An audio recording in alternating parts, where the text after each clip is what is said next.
Tiger Woods could barely keep his eyes open, was asleep at the wheel when police walked up to his car, pulled over on the side of the road. Which was running. Running with the right blinker on, which indicates that he was at least, when he pulled over, aware of things enough to say, all right, I'm pulling off to the side of the road, turns on his blinker, and then just falls asleep there.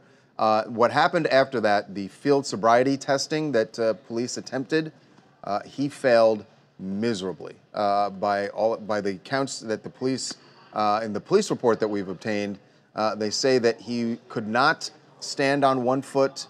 Couldn't touch his nose. Couldn't touch his nose, couldn't walk a straight line.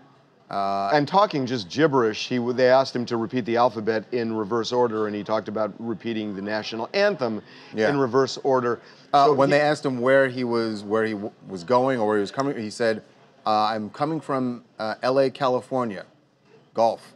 So this was 2 in the morning yesterday, and the cops now say that this was apparently prescription drugs.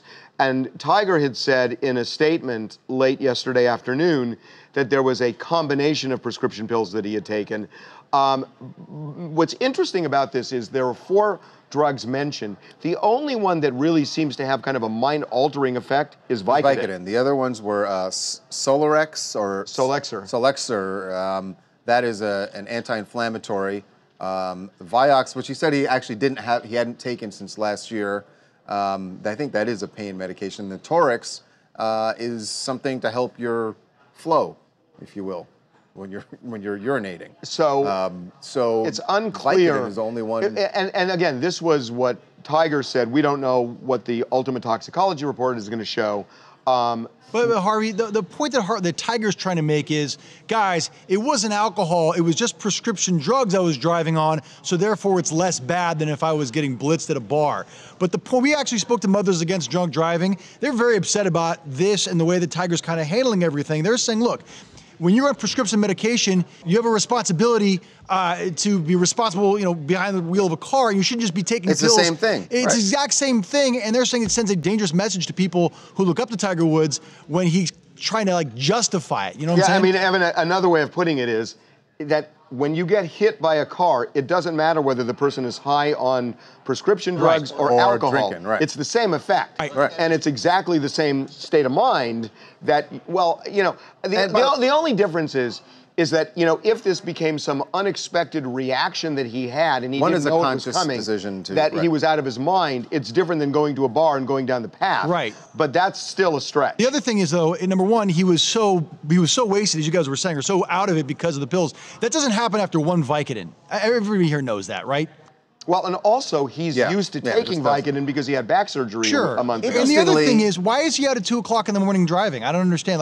That still hasn't been explained to me. And where to he was me, coming that's from. an important part of the story. Also, we actually spoke with eyewitnesses who were in Dallas and saw Tiger Woods' girlfriend, Kristen Smith. She's a stylist, and she got the call basically about the news of what had happened to Tiger, and she burst out into tears and she repeatedly said, "I knew it. I knew it." And that's a very odd statement to make when you hear, that your significant other has just gotten a DUI. It insinuates that she has seen him sort of out of it before on prescription. Well, in 2009, we knew that happened, right? Yes. Right. Well, in 2009, we actually have a document filed by one of the troopers who responded to the famous incident at his home. And it said that they interviewed a witness who was there, and it's presumably Elin because she was the only one there, who said that Tiger admitted to having alcohol earlier in the day and was on Vicodin and Ambien at the time that he drove and crashed the car. Right. But nothing ever really happened from that. So, look, I mean, I guess, Evan, this has something to do with endorsements in the end, right? Well, right. We've been speaking to experts who say that the way that Tiger's most likely going to handle this case, especially because he's already admitted to driving while under the influence of prescription pills, is he'll probably plead no contest. He won't get jail time. He'll get 6 months probation, 50 hours of community service, maybe 6 months of his license suspended.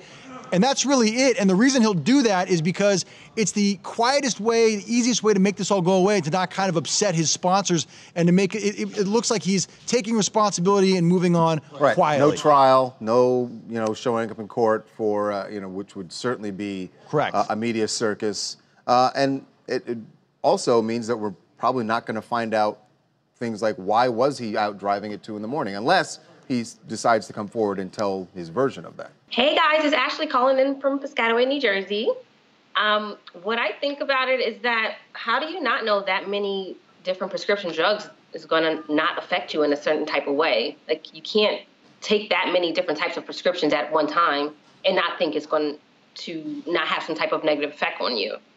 Yeah, I mean, some of it just, I don't quite understand, like the P-flow thing. Right. That Well, isn't he's that an isn't older, a. he's an older guy. And no, I'm just saying, does that have an impact with Vicodin? Oh, Maybe would it it? does. Yeah, I don't know. Maybe it does. I don't know.